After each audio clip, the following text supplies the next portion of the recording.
Yuk, salam semua saudara-saudaraku sebangsa dan setanah air. Sore hari ini kita akan menyaksikan perdebatan atau diskusi ya. Diskusi antar dua, yang satu lagi udah keluar ya. Diskusi antar dua pendebat. Yang satu dari saudara Muslim, yang satu lagi dari saudara Kristen. Yang Muslim namanya Alex, yang Kristen namanya Edi Badai. Ngeri lu, Badai geng, ngeri.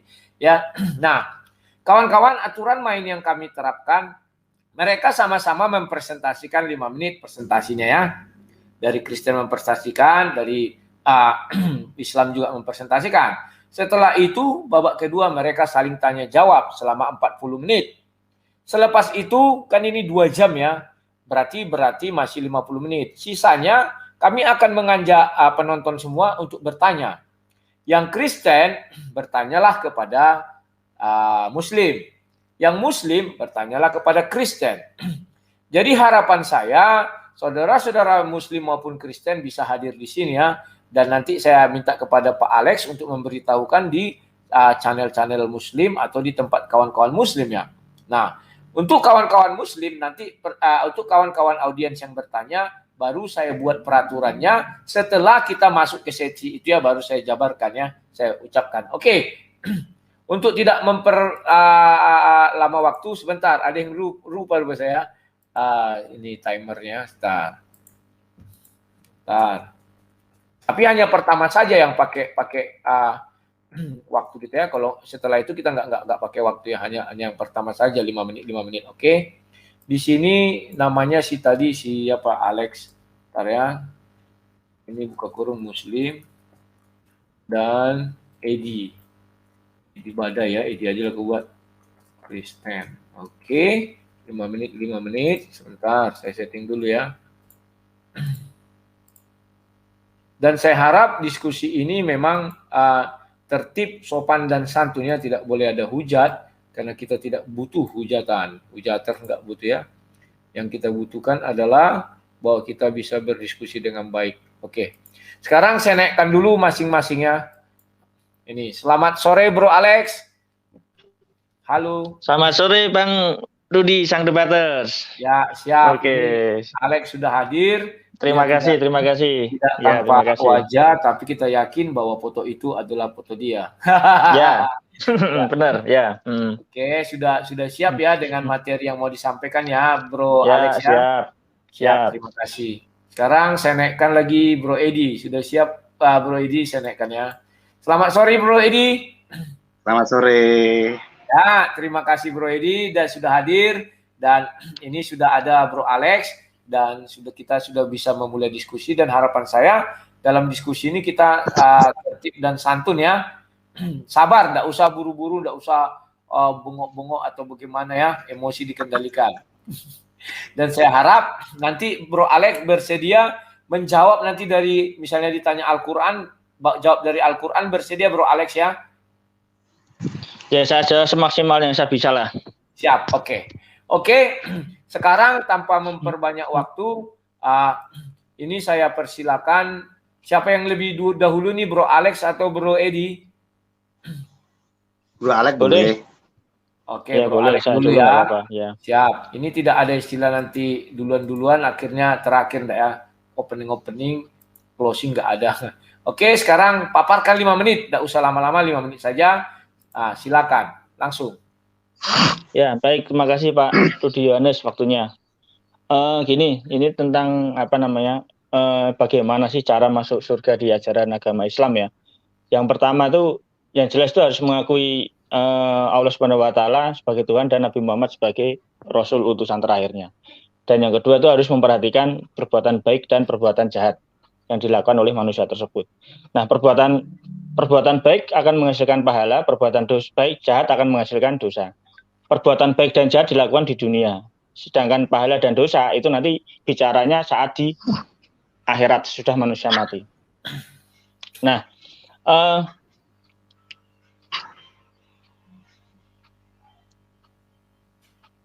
pahala dan dosa itu ditujukan hanya untuk orang Islam. Sedangkan untuk orang selain Islam, dia berbuat baik ataupun berbuat jahat tidak akan mendapatkan pahala ataupun dosa.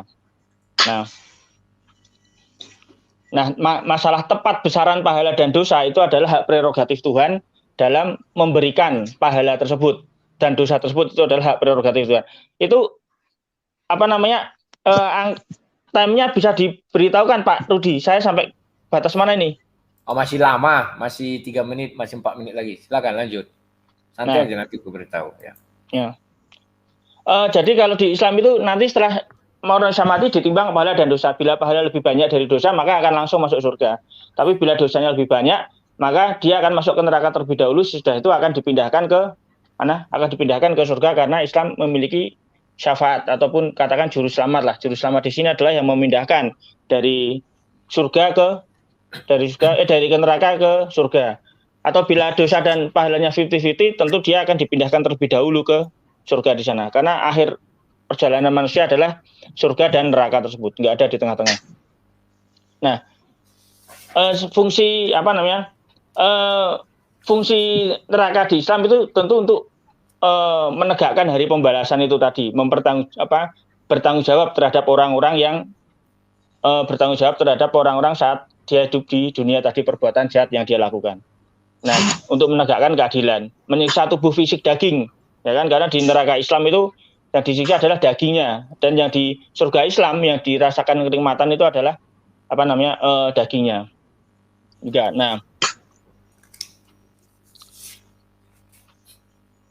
Nah, saya rasa kalau di Islam prinsipnya seperti itu. Nah, bagaimana dengan kalau yang di orang Kristen di luar Islam, orang di luar Islam, saya tadi mengatakan berbuat jahat tidak mendapatkan dosa, berbuat baik tidak mendapatkan pahala. Ya, karena menurut Islam, orang di luar Islam dia masuk neraka bukan karena perbuatan jahat yang dilakukan, tapi karena dia adalah mensekutukan Tuhan, mengkhianati Tuhan.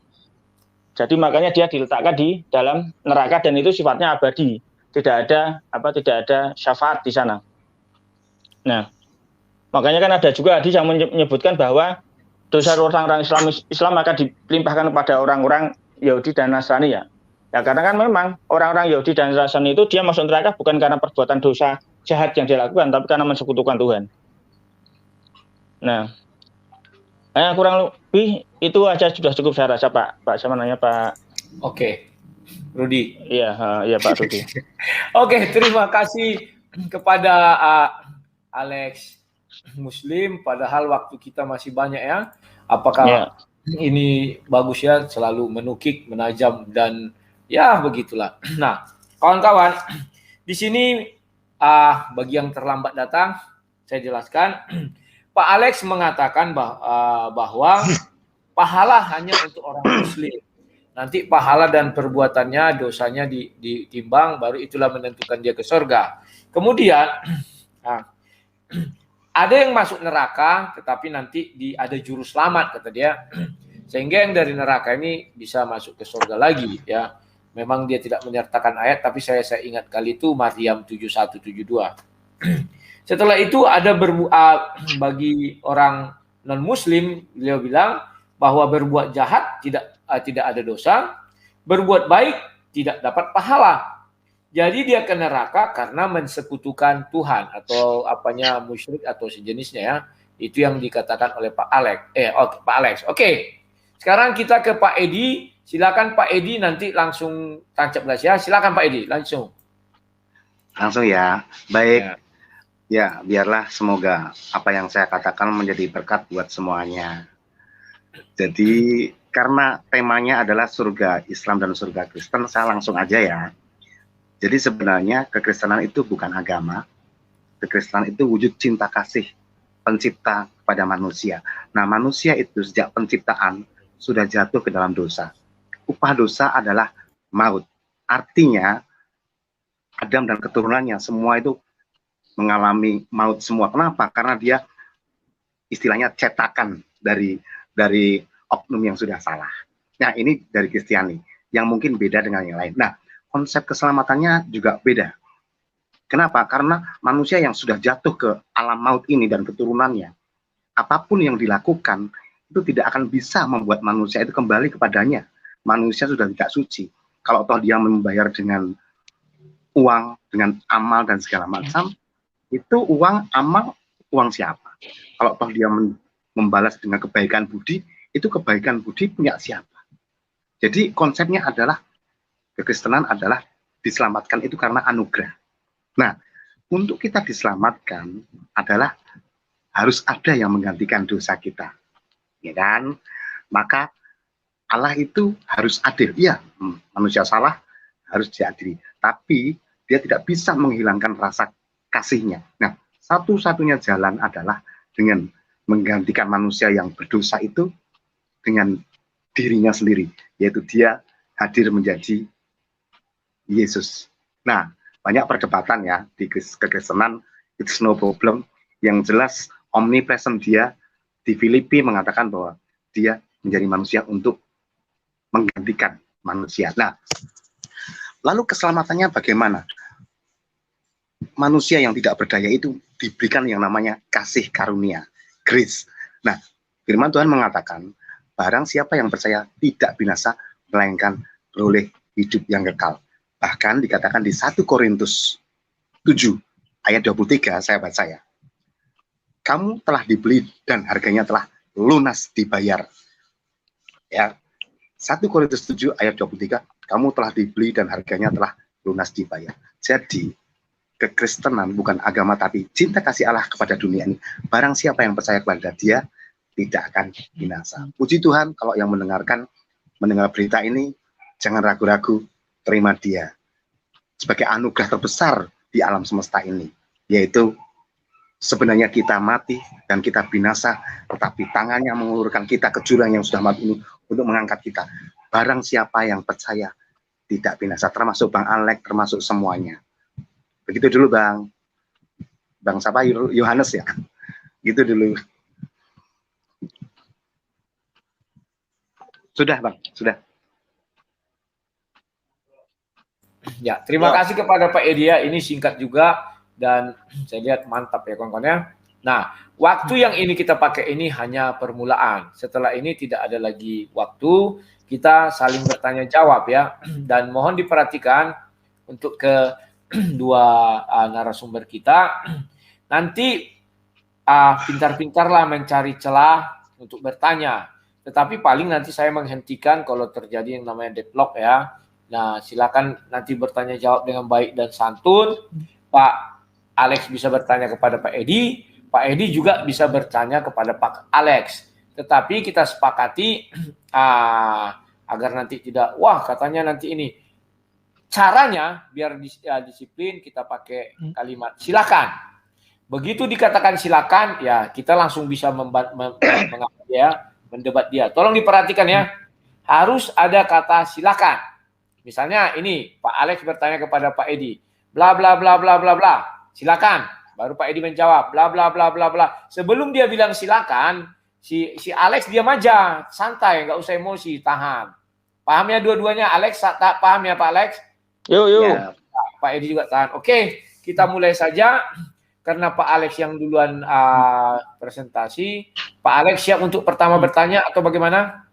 Ya, nggak apa-apa, Ya. siap. Oke, silakan. Silakan Pak Alex bertanya. Jangan lupa kalimat silakan dan mohon dalam bertanya uraiannya jangan terlalu panjang lebar. Uraikan sedikit langsung bertanya. Jadi bisa banyak pertanyaan. Silakan Pak Alex, silakan. Baik, terima kasih Bang Rudi. Sebelumnya Pak Edi Badai, maaf, beragama Kristen mengakui Yesus Tuhan sebagai dan juru selamatnya ya, Bang Edi Badai ya? Ya. Oke, artinya Yesus bukan utusan ya, tetapi adalah Tuhan ya? Yesus itu adalah utusan dan Tuhan. Yesus itu adalah Allah yang menjadi manusia. Bukan saksi Yehova gitu loh maksud saya. Ya. Ya, oke, ya baik.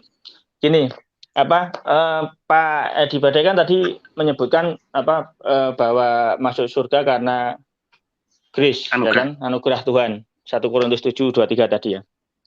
Nah, kalau di Islam itu kan masuk surga itu kan salah satunya itu kan karena perbuatan. Kan itu kan, perbuatan baik dan perbuatan jahat itu mempengaruhi seseorang itu masuk surga dan neraka seperti saya jelaskan di awal tadi. Nah, kalau di Kristen saya tahu perbuatan baik itu tidak membawa Anda ke surga. Saya kalau ngomong Anda itu artinya bukan Anda pribadi ya, artinya ke Kristen ya. Nah, bagaimanakah dengan perbuatan jahat yang dia lakukan gitu loh. Perbuatan jahat, contoh perbuatan jahat kan ada banyak ya perbuatan itu. Ada membunuh, ya kan, mencuri, memperkosa, ya kan, atau perbuatan jahat sesuai Yakobus 4:17 itu, mau membantu tapi tidak mau membantu sudah berdosa, itu kan perbuatan jahat. Ataupun menginginkan wanita lain sesuai Matius 5:28 itu juga berzina, berdosa. Itu berbagai macam jenis perbuatan jahat. Nah, apakah terhadap perbuatan jahat yang dilakukan tersebut itu bisa membawa seorang Kristen yang sudah mengakui Yesus Tuhan Juru Selamat, bila melakukan perbuatan jahat tersebut, apakah bisa membawa dia masuk ke neraka? Silakan Pak Edi, silakan. Baik, ini pertanyaan bagus sekali. Jadi begini, yang namanya orang Kristen itu adalah disebut sebagai eklesia. Eklesia itu gereja. Jadi gereja itu sebenarnya orangnya. Jadi ketika orang percaya Kristus, dia disebut gereja. Kenapa? Dia sudah dipanggil dari gelap menuju kepada terang. Secara de jure, dia sudah menjadi orang kudus, manusia Allah. Walaupun secara de facto, kenyataannya masih dibaharui. Dia masih mempunyai insaniah yang bisa melakukan dosa. Nah, beda antara doktrin dan keharusan. Kalau doktrin adalah ketika Anda percaya Kristus, selain Anda murtad, Anda diselamatkan.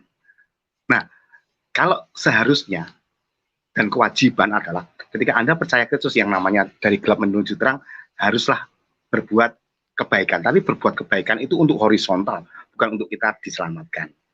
Nah, di dalam perjalanan, orang bisa jatuh, bisa kilaf gitu. Nah, itu tidak mempengaruhi.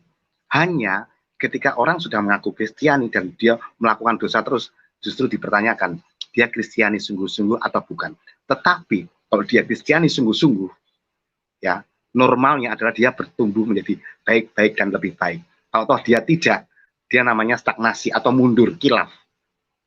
Itu dia tetap diselamatkan, kecuali murtad.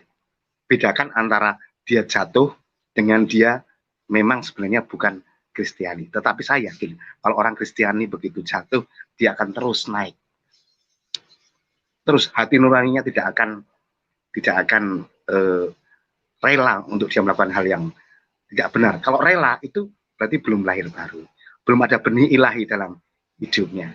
Nah, ini nanti kalau ngomong tentang bagian manusia, hal lain lagi. Itu dulu ya Bang, silakan. Ya, tadi Anda belum menjawab. Bagi saya Anda belum menjawab pertanyaan saya. Apakah perbuatan jahat yang dilakukan tadi, saya memberi contoh itu tadi, membunuh, ataupun juga perbuatan sesuai Yakobus 4:17 itu tadi. Apakah perbuatan itu bisa membatalkan masuk ke surga apa tidak, Pak Edi? Silakan, saya hanya butuh jawaban itu bisa membatalkan apa tidak, gitu. Silakan. Oke, saya tadi sudah jawab tapi tidak jelas ya. Kalau Anda benar-benar Kristen dan Anda melakukan dosa, itu tidak mempengaruhi karena Anda sudah dibayar lunas. Itu jawaban saya. Tidak mempengaruhi, itu horizontal. Oke, baik. Berarti apa? Bila dia melakukan perbuatan membunuh, ya kan, memperkosa, ataupun sesuai dosa Yakobus 4:17 itu tadi, dia tidak meminta ampun pun, tidak menyesal pun, tidak ada keinginan untuk meminta ampun, tidak ada keinginan untuk menyesal, dan dia mati dalam dosanya. Sepemahaman Anda tetap masuk surga ya, Pak Edi ya? Betul ya? Saya jawab ya, begini. Saya akan mengatakan, sebenarnya orang Kristen nggak ada yang seperti itu loh. Makanya kalau yang begitu dipertanyakan, gitu loh. Tetapi kalau Anda memang mau ngotot tanya begitu, namanya dia memiliki sebuah keparahan yang sangat parah. Ini dengar ya, kalau memang dia benar-benar percaya, itu namanya ndablek gitu ya. Ya, emang ini perdebatan antaranya keselamatan bisa hilang dengan tidak. Kalau saya tegas, kalau dia memang percaya Kristus diselamatkan. Siapa yang bilang? Alkitab. Telah lunas dibayar. Ekstrim ini. Silakan. Oke, berarti saya sudah mendapat pesan yang Anda sampaikan bahwa perbuatan jahat apapun itu tidak membatalkan keselamatan itu tadi ya. Nah, sekarang saya bertanya, apakah kita sepakat bahwa perbuatan jahat ada berbagai macam, ya kan? Membunuh, memperkosa dan sebagainya. Dan juga ada juga perbuatan sesuai Yakobus 4:17 tadi, bisa membantu, tidak mau membantu itu berdosa. Ataupun menginginkan wanita lain itu juga sudah berzina, berdosa. Itu sama-sama perbuatan dosa. Dan di mata Yesus itu memiliki kadar dosa yang sama. Apakah kita sepakat tentang itu? Silakan. Oke. Kalau Paulus mengatakan di dalam tulisannya, matikanlah dalam dirimu segala percabulan, segala macam. Kata-kata matikanlah itu dalam bahasa aslinya katargeo. Katargeo itu menganolkan, anolkanlah. Jadi manusia ini ada yang bisa menganolkan dosa, tetapi itu tetap berdosa. Kenapa manusia itu tidak ada yang suci tapi dibenarkan? Nah, ada yang kadarnya itu 5, bahkan skala tertinggi 10. Memang sama. Jadi intinya apapun yang Anda lakukan, Anda itu manusia berdosa. Semua. Tetapi kita ini ditutupi pelanggarannya karena pengorbanannya di atas kayu salib. Ini sepertinya kok hal remeh-temeh dan sepele, tapi itulah anugerah. Barang siapa yang percaya tidak binasa melainkan beroleh hidup yang kekal. Misalnya orang tidak menolak itu kok tidak logis, ya enggak apa-apa. Tidak ada paksaan. Silakan. Oke, Anda sudah menyampaikan bahwa bahwa dia manusia yang sudah menerima Yesus Tuhan Juru Selamat. Bila oknumnya saya bilang oknum, dia melakukan perbuatan membunuh, memperkosa dan sebagainya, ataupun dia melakukan perbuatan sesuai Yakobus 4:17 ataupun Matius 5:28 itu menginginkan wanita sudah berzina. Itu walaupun jenis perbuatan dosa yang dilakukan berbeda, tetapi kadar dosanya adalah sama di mata Yesus dan Anda sudah sepakat mengiyakan tentang itu. Nah, dan semuanya terhadap perbuatan dosa itu semua, bila dia tidak menyesal, tidak ada keinginan untuk meminta ampun dan sebagainya, mati dalam dosanya, tetap masuk surga. Anda menegaskan seperti itu, benar ya? Nah, sekarang saya tanya ke Anda, terus apa fungsi pertobatan di dalam ajaran agama Kristen? Bukankah, sebentar, bukankah banyak dalil di ajaran Kristen yang memerintahkan, Yesus memerintahkan untuk bertobat, ayo ajakan bertobat, kan itu kan? Nah, walaupun bertobat, tetapi tetap tidak bisa manusia itu kan sempurna, suci, kudus dari dosa, dan tetap akhirnya dikuduskan oleh Yesus.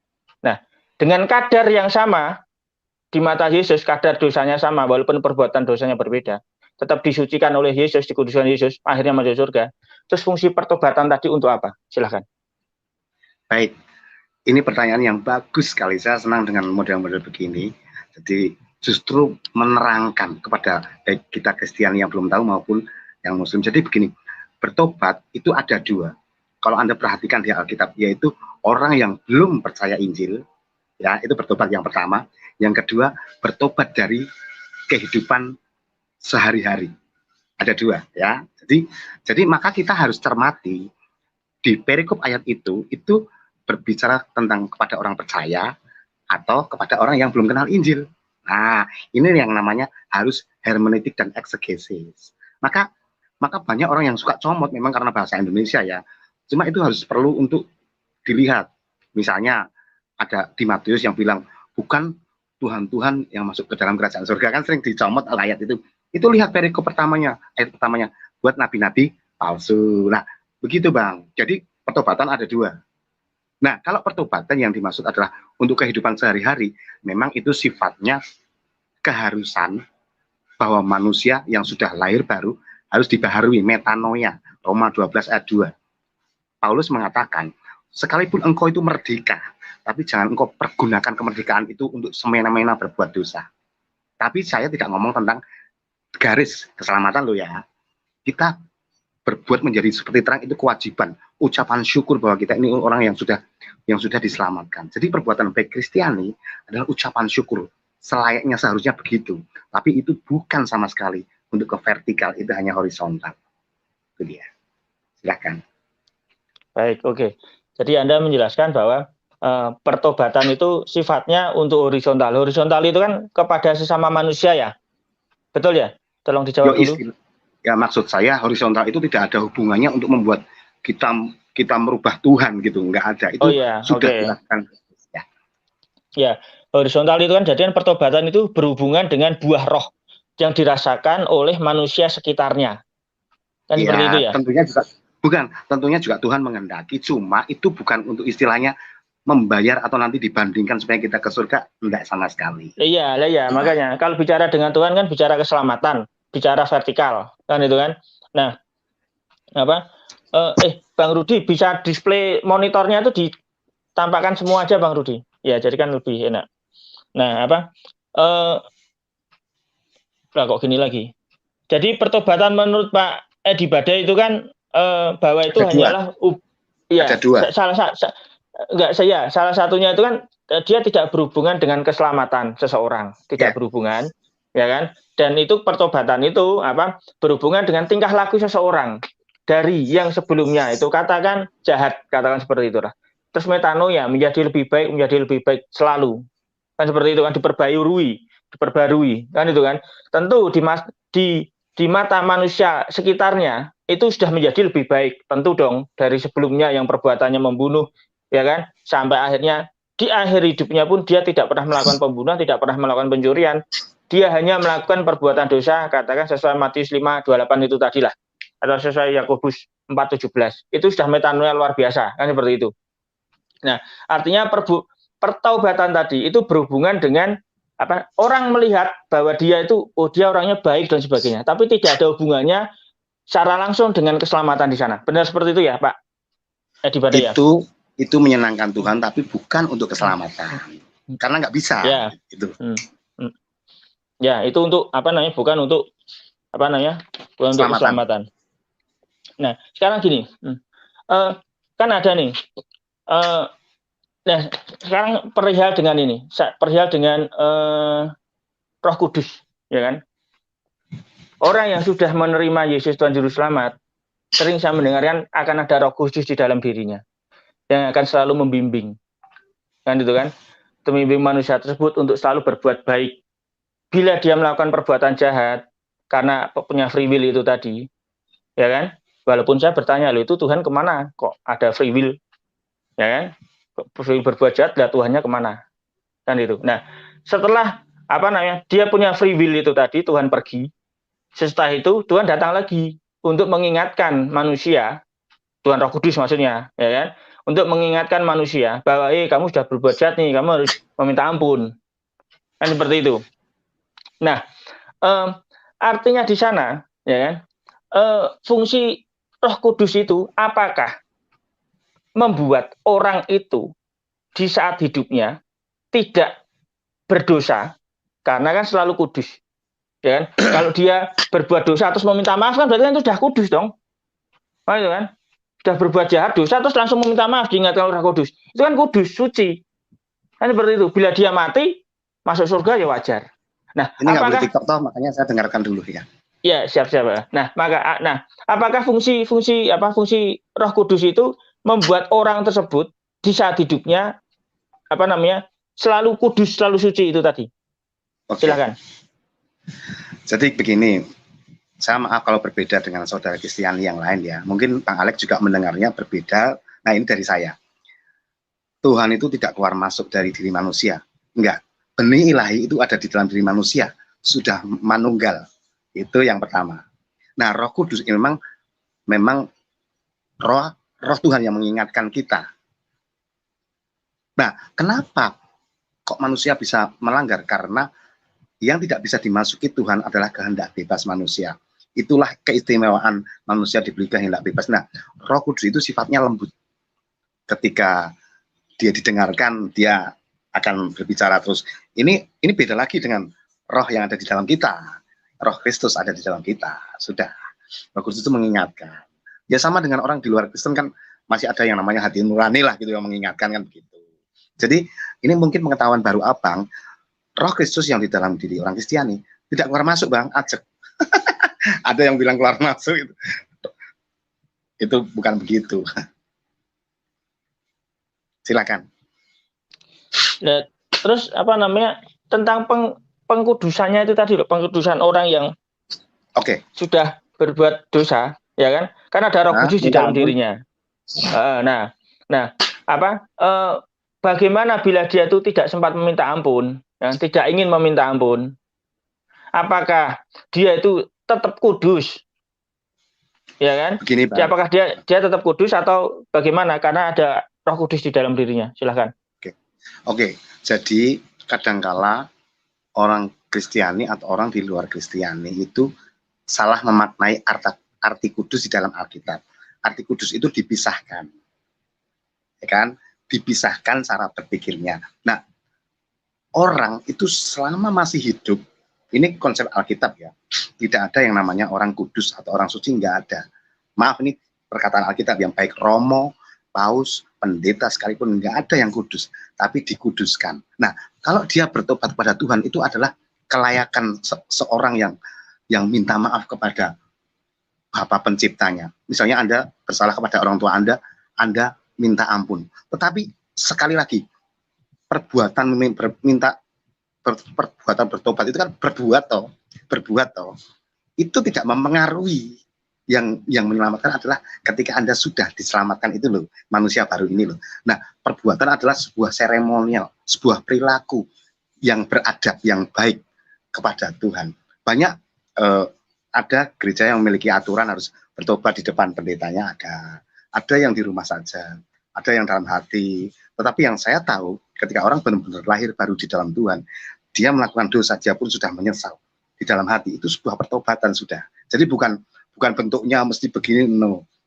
Ya, memang kata-kata saya sulit ditangkap sih, pelan-pelan. Jadi tidak ada orang yang kudus, tidak ada orang yang suci. Semua kehilangan kemuliaan. Hanya kita ditutupi pelanggaran kita, dikuduskan oleh darah Kristus. Itulah anugerah. Oke, berarti apa namanya? Ya, masalah pertobatan itu tadi kan bahasa gampang saya itu kan hanya urusannya formalitas saja lah, kan gitu kan?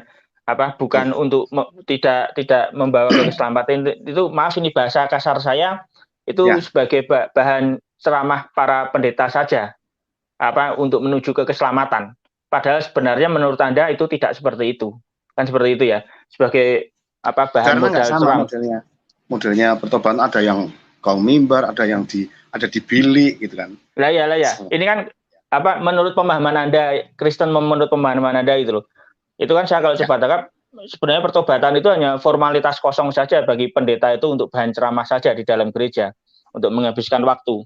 Saya pikir dari karena tidak ada hubungannya dengan keselamatan. Saya bertobat juga tidak bertobat tidak mempengaruhi keselamatan. Kan gitu yang Anda sampaikan tadi. Benar ya? Begini, boleh saya jawab ya. Jadi begini. Jadi bedakan antara doktrin dan keharusan. Kalau doktrinnya memang segala perilaku kita, baik berdoa, bertobat itu tidak mempengaruhi keselamatan. Tapi jangan terus dikatakan, nanti dipelintir kalau orang dengar gini, oh berarti katanya Pak Edi, orang nggak usah bertobat, orang harus tetap maling. Bukan begitu, paham kan? Bukan. Ya Pak, saya paham. Saya tidak mengatakan tidak usah bertobat, tidak. Saya tidak mengatakan itu. Saya juga tidak mengatakan ayo Kristen berbuat dosa, saya tidak mengatakan itu.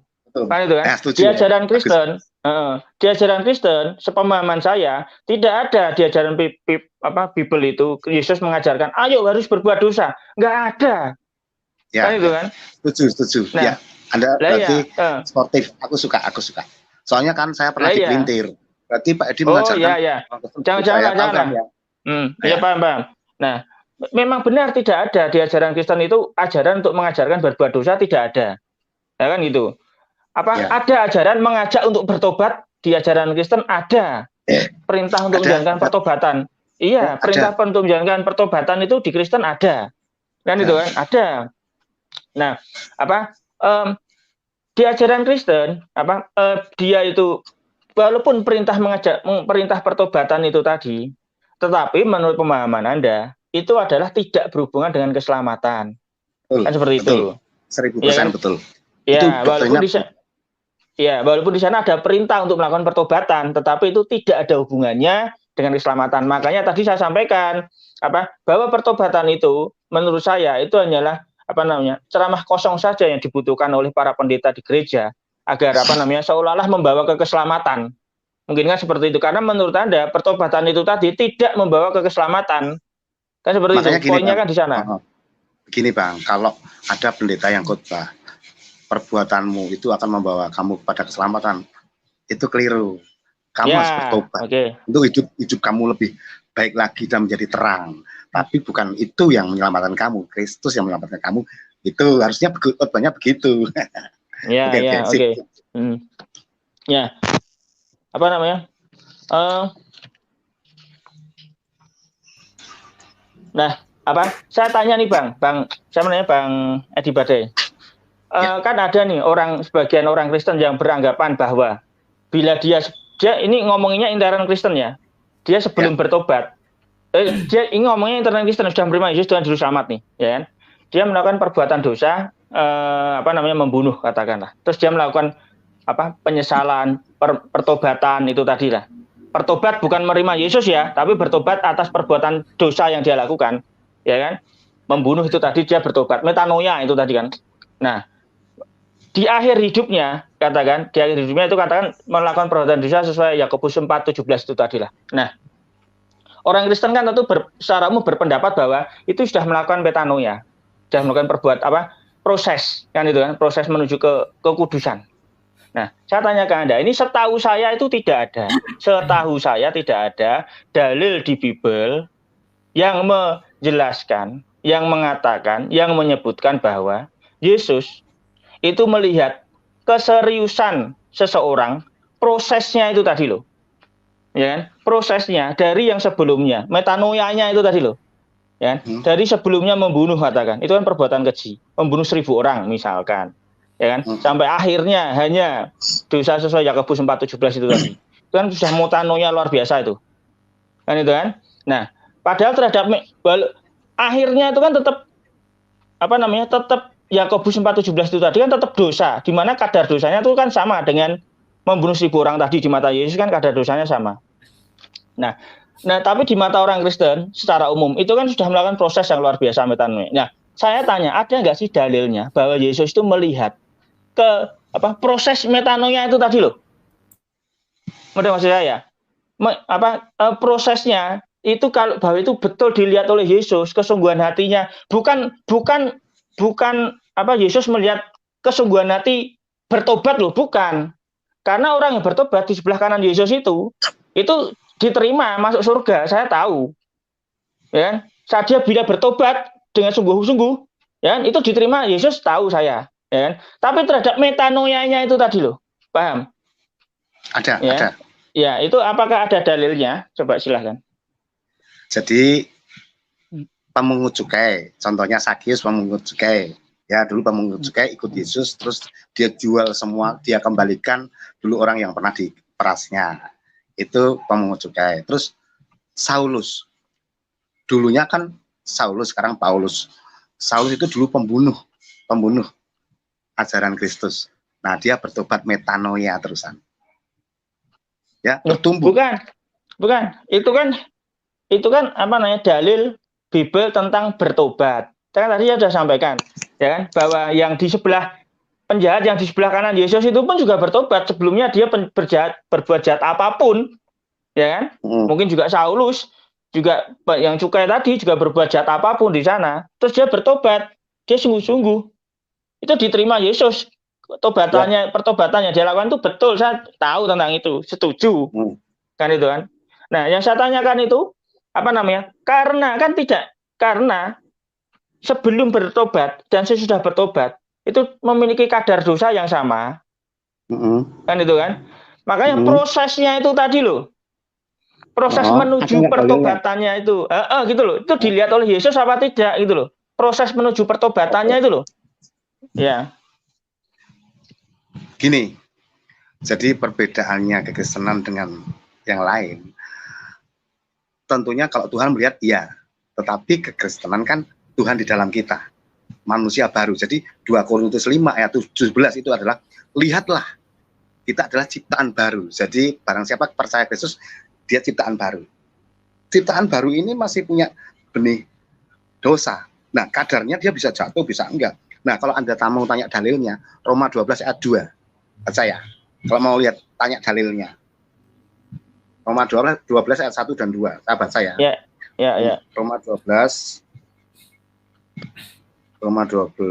ayat 1 dan 2. Ya, saya baca ya. Ini saya tidak ngomong tentang garis doktrin keselamatan, enggak. Ini tentang orang yang dibaharui, ya kan? Roma 12 ayat 1 dan 2, persembahan yang benar. Karena itu, saudara-saudara, demi kemurahan Allah, aku menasihatkan kamu supaya kamu mempersembahkan tubuhmu sebagai persembahan yang hidup, yang kudus dan berkenan kepada Allah. Itu adalah ibadahmu yang sejati. Kudus, jangan salah, kudus itu dipisahkan, maksudnya cara berpikir. Nah ini, yang ayat kedua nih, nah ini, janganlah kamu menjadi serupa dengan dunia ini, tetapi berubahlah metanoia oleh pembaharuan budimu, sehingga kamu dapat membedakan manakah kehendak Allah, apa yang baik meningkat, apa yang berkenan dan yang sempurna. Sempurna bahasa aslinya teleos. Teleos itu dewasa, bukan berarti nggak pernah salah, enggak. Dewasa. Pak ini asik. Itu Bang, dalilnya itu. Oke, terima kasih. Itu sengaja saya mute dulu mic-nya keduanya. Saya mau bertanya kepada Edi Badai, apakah tidak mau bertanya kepada Alex Muslim? Hidupkan dulu mic-nya. Caranya gimana hidup? Saya tidak bertanya. Oke. Alex Muslim, mohon dipahami bahwa dia tidak bertanya kepadamu, dan sesuai kesepakatan kita bagi 2 waktu. Pertama, kalian 2 saling bertanya jawab. Setelah itu berikutnya kita akan mengundang audiens masuk, dan silakan audiens bertanya kepada siapapun, ya. Tadi kalian sudah mendengar apa pendapat Pak Edi Badai dan apa pertanyaan Alex Muslim. Dari semua pertanyaan kalian simpulkan sendiri, karena itu hak kalian. Saya hanya memoderatori, tidak bisa menyimpulkan.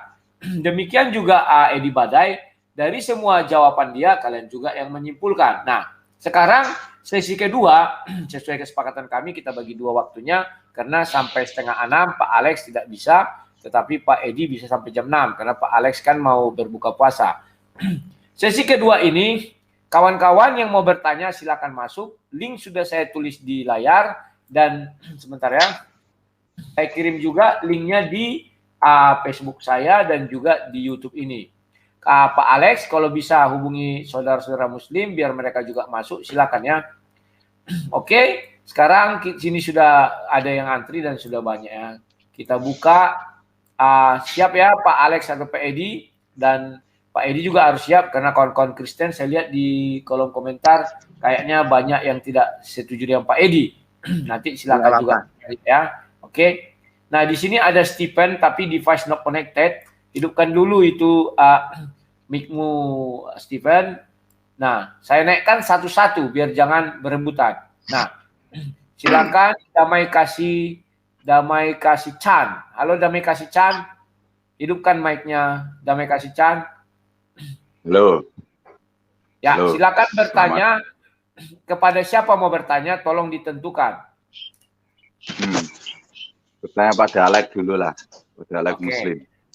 Sebentar, Pak Alex, ini si Chan mau bertanya, mohon nanti segera dikomentari, dan Pak Edi Badai biar tertib, kami turunkan dulu Pak Edi, tapi jangan kemana-mana Pak Edi. Oke, silakan. Menurut saudara Alex Muslim, keselamatan yang sebenarnya menurut Anda itu seperti apa? Itu aja coba. Ya. Keselamatan di sini menurut pemahaman saya itu adalah yang masuk surga, ya kan? Bagaimana? Makanya kan kita ini bicara sama Pak Edi Badai itu kan tentang bagaimana sih caranya agar kita itu bisa masuk surga. Karena kita sama-sama sudah tua, ya kan? Umur paling cuma 70-80 tahun, 60-70-80 tahun paling. Dan setelah itu jelas kita akan mati, tapi sebenarnya kita itu kan hidup yang abadi setelah itu. Nah, keselamatan di sana. Maksud saya dan Pak Edi Badai diskusi ini adalah tentang surga, kehidupan abadi di sana. Mencari tahu bagaimana sih agar bisa masuk di surga itu. Karena saya sama Pak Edi Badai dalam hal ini sama-sama mengetahui bahwa salah satu dari kami itu pasti masuk neraka. Karena saya berpegang erat dengan agama saya dan beliau juga berpegang erat dengan ajaran beliau. Saya menghormati, dia juga menghormati saya. Tapi di sana kami sama-sama sadar bahwa sebenarnya kami saling berhadapan, salah satunya pasti masuk neraka. Kan seperti itu. Seperti itu Pak Damai. Untuk mencapai suatu keselamatan itu, menurut Saudara Alex, apa yang harus Anda lakukan? Silakan. Tadi di pertama penyampaian saya ada dua. Yang pertama itu harus mengakui Allah Subhanahu wa taala dan sebagai Tuhan dan Nabi Muhammad sebagai Rasul terakhir. Yang kedua adalah kalau di Islam itu tentang perbuatan baik dan perbuatan jahat di sana. Kalau perbuatan baik dalam hal ini menghasilkan pahala, perbuatan jahat akan menghasilkan dosa. Perbuatan baik tentu di sana juga hubungannya dengan menjalankan perintah Tuhan. Perbuatan jahat juga hubungannya dengan melanggar perintah Tuhan. Itu sama-sama akan menghasilkan pahala dan dosa. Islam mengenal pahala dan dosa. Kristen hanya mengenal dosa, tidak mengenal pahala. Tidak mengenal perbuatan baik, tidak menghasilkan pahala. Dan di Islam, atas perbuatan baik tersebut dan perbuatan jahat tersebut, pahala dan dosa akan ditimbang. Bila banyak pahalanya, maka akan langsung ke surga, tidak melalui neraka dulu. Tapi bila dia lebih banyak dosanya, akan ke neraka dulu, habis itu pindah ke surga. Jadi kalau sudah bicara pahala dan dosa, sudah tidak lagi bicara tentang perbuatan baik dan dosa. Perbuatan jahat, karena itu dilakukan di dunia. Sedangkan bicara pahala dan dosa, itu bicaranya sudah manusia mati. Gitu, silakan. Ada yang tanya, saya sampaikan itu sensitif, tapi nggak usah lah. Kalau itu menurut Anda, ya saya memahami apa yang Anda pelajari, ya. Siap. Gitu ya. Oke, begitu Ya, saja. dulu lah. Oke, Gitu aja. begitu saja. Langsung Oke. live ya, langsung live ya. Damai kasih Chan. Itu penanya dari yang pertama. Kawan-kawan, aturannya sekarang kita buat di sini sudah saya share screen waktu atau timer ya. Nah, penanya hanya dikasih 4 menit bertanya. Jadi usahakan dalam 4 menit itu banyak pertanyaanmu. Jangan kesana kemari. Misalnya tanya, apakah begini Bogono? Stop dulu, nanti waktunya saya stopkan. Pemateri bebas menjawab berapa menit, ya. Kalau 4 menit kayaknya terlalu banyak, 3 menit aja lah, biar orang terbiasa bertanya tepat langsung to the point. Oke? Sekarang mohon diperhatikan kawan-kawannya, jangan nanti bilang oh begini Bogono. Oke. Sekarang masuk Damai Kasih Chan, mohon langsung di lift Pak Damai Kasih Chan atau saya bantu kick ya karena roomnya sudah penuh. Sekarang Mr. Yunus. Halo Mr. Yunus, hidupkan mikrofonnya Mr. Yunus. Halo. Mr. Yunus. Halo Mr. Yunus. Siapa yang nggak nampak langsung lewat ya karena langsung saya kick. Mungkin dia kencingan. Rantai perak, tolong mikrofonnya dihidupkan rantai perak. Ya. Oh, kita di mana nih? Kok bising sekali? Ya. Shalom. Oke, rantai perak, silakan bertanya. Waktumu 3 menit. Gunakan sebanyak mungkin pertanyaan. Silakan. Baik, terima kasih. Pertama, saya ke apa dulu ya gambaran saya supaya Bapak Alex tahu bagaimana jalan pikiran saya ya. Supaya Bapak Alex bisa. Sebentar, kamu mau bertanya kepada siapa dulu? Bapak Alex. Oke, sebentar. Alex Muslim. Ya, sebentar Pak Edi saya turunkan dulu. Oke. Silakan bertanya, waktumu 3 menit. Usahakan dalam 3 menit itu satu pertanyaan dulu ajukan. Setelah dijawabnya baru ajukan lagi pertanyaan, dijawabnya ajukan lagi. Jadi setiap kamu mengatakan silakan, saya stop waktumu. Silakan. Oh ya. Keselamatan kan kalau dari ajaran Islam yang saya tahu soal syirik itu kan sangat bertentangan sekali ya. Yang ingin saya tanyakan, Allah itu kan maha besar, sedangkan bumi kita hanya seperti debu mungkin. Kalau manusia mungkin ya, kalau bumi seperti debu, manusia itu seperti apa ya, tidak bisa saya bilang. Tapi yang ingin saya pertanyakan, kenapa nama Mr. X, saya bilang Mr. X ya, karena kalau saya mengakui juga Nabi, saya juga sama seperti mendukung pernyataan dari pihak seberang ya. Yang ingin saya tanyakan, kenapa Mr. X ini bisa disandingkan dengan Allah yang Maha Kuasa? Itu khususnya saya bilang di kalimat syahadat, begitu. Jangan dipanjang-panjangkan, itu pertanyaannya sudah ditangkap. Nah, Pak Alex silakan menjawab, bebas waktunya, meskipun ditampilkan di layar 5 menit, bebas ya. Dan penanya, waktumu sudah 2 menit lewat 4 terpakai. Setelah dia nanti bilang silakan, saya buka lagi bertanya. Silakan. Alex Muslim. Ya. Saya tidak paham maksudnya Mr. X siapa kalau ngomong yang jelas. Jadi biar saya tidak berasumsi yang neko-neko gitu. Dia bilang Kita tadi diskusi. di dalam, ya dia bilang tadi saya bantu di dalam 2 kalimat syahadat, maka mungkin merujuk kepada Nabi Muhammad atau Muhammad gitu, karena dia nggak mau mengatakan Nabi, takutnya disamakan dia jadi pengikut. Silakan. Kalau Nabi Muhammad bagi orang Islam kedudukannya jelas, dia kekasih Allah. Hanya sebatas itu aja, sebagai penghubung. Nggak ada bedanya Nabi Muhammad dengan nabi-nabi Rasul yang lain. Semuanya sebagai penghubung saja, yang menyampaikan pesan dari Tuhan kepada manusia yang lainnya. Tidak lebih seperti itu. Tapi memang Nabi Muhammad adalah spesial di mata Allah. Seperti itu. Jadi kalau Anda menganggap, saya kalau ngomong Anda itu ya mungkin Anda ya. Kalau Anda menganggap bahwa kedudukannya sama dan sebagainya, nggak apa-apa. Itu kan hak Anda dalam mengambil kesimpulan. Yang jelas kalau di mata kami, kedudukan Nabi Muhammad itu adalah sebatas kekasih Allah. Seperti itu. Kekasih itu artinya ya oke. Sudah ya. Kalau itu kan sudah jelas kekasih Allah. Tidak usah dulu dipanjang-panjangkan nanti waktunya, Pak. Sekarang penanya saya buka lagi waktunya. Silakan bertanya pertanyaan kedua.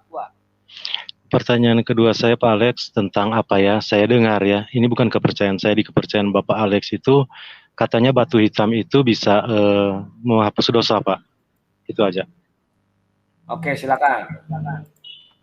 Ya, di Islam yang bisa menghapus dosa, kalau wujudnya benda itu tidak hanya cuma batu hitam itu. Air juga bisa menghapus dosa. Batu hitam bisa menghapus dosa bila kita mengusapkan wajah kita ke batu hitam tersebut. Air bisa menghapus dosa bila kita menggunakan air tersebut sebagai tempat untuk wudhu. Itu sama-sama material, benda fisik yang bisa menghapuskan dosa. Seperti itu. Oke, lanjut penanya, silakan. Begini ya Pak, kalau dalam pemahaman saya ya, sebenarnya itu bentuk-bentuk syirik Pak. Kira-kira bisa Bapak jelaskan gimana Pak itu? Oke, silakan kepada kami Islam tidak pernah. Anda kan bertanya ya. Anda menganggap itu kami menuhankan batu. Anda nggak apa-apa.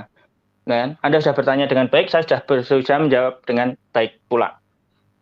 Tidak ada orang Islam seluruh dunia ini yang menuhankan batu hitam ataupun menuhankan air wudhu. Sama-sama tidak pernah ada. Kan itu kan. Sama juga bila saya menuduh Anda menuhankan patung Yesus, tentu Anda tidak terima. Bukan Anda tidak terima, tentu Anda akan hanya menganggap itu angin lalu aja dan nggak penting. Begitu juga kami. Bila Anda menganggap kami menuhankan menuhankan batu hitam ataupun menuhankan air, yang sebelumnya Anda mungkin belum pernah tahu bahwa air itu juga bisa menghapus dosa. Kami tidak pernah menganggap air dan batu hitam itu sebagai Tuhan. Jawaban kami seperti itu. Oke, terima kasih. Penanya, silakan lagi bertanya. Kalau dalam pandangan saya Pak, apa yang saya pelajari tentang Kristen, yang bisa menghapus dosa itu Pak cuma juru selamat. Jadi memang cuma Tuhan. Jadi tidak boleh ada air, tidak boleh ada apa segala, tidak boleh. Jadi kalau ada sesuatu yang bisa menghapus dosa, berarti itu menyekutukan Tuhan Pak. Kira-kira bagaimana pendapat Bapak? Terima kasih. Oke, silakan. Ya, di Islam untuk bisa menghapus dosa itu ada berbagai cara.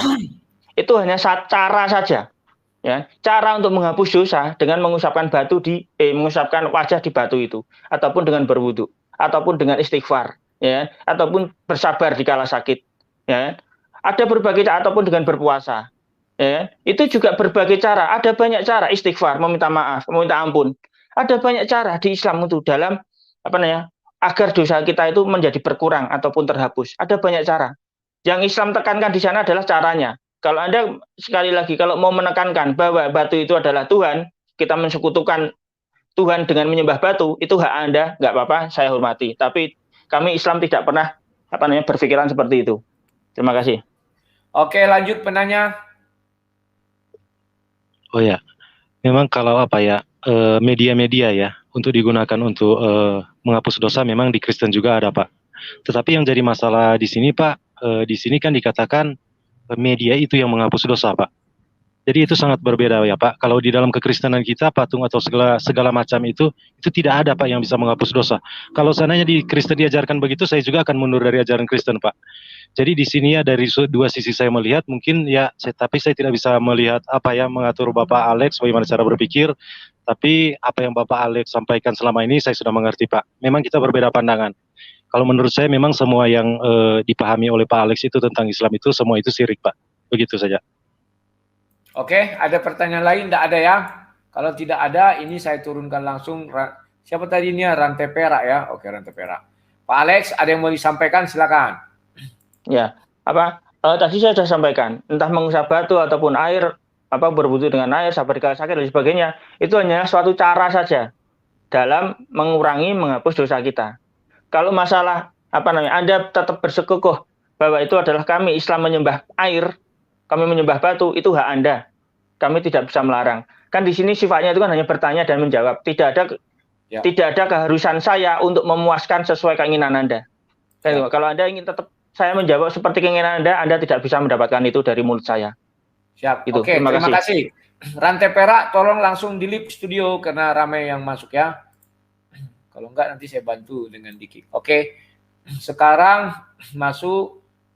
Sebentar. Ini Pak Badainya saya naikkan lagi ya. Ate Nana mau bertanya kepada siapa? Islam apa Kristen? Halo, mic-nya dihidupkan Ate Nana. Halo Ate Nana, mic-nya dihidupkan. Aduh, maaf itu. Ate Nana hidupkan. Ate Nana, mohon dihidupkan mic-nya karena dia kelamaan, maka langsung kita kick dari room karena ini room terhormat ya. Raja Siombing. Halo Raja Siombing, mohon hidupkan mic-nya. Oke, Laiku. Ya. Thank you. Salamkan dari PPA.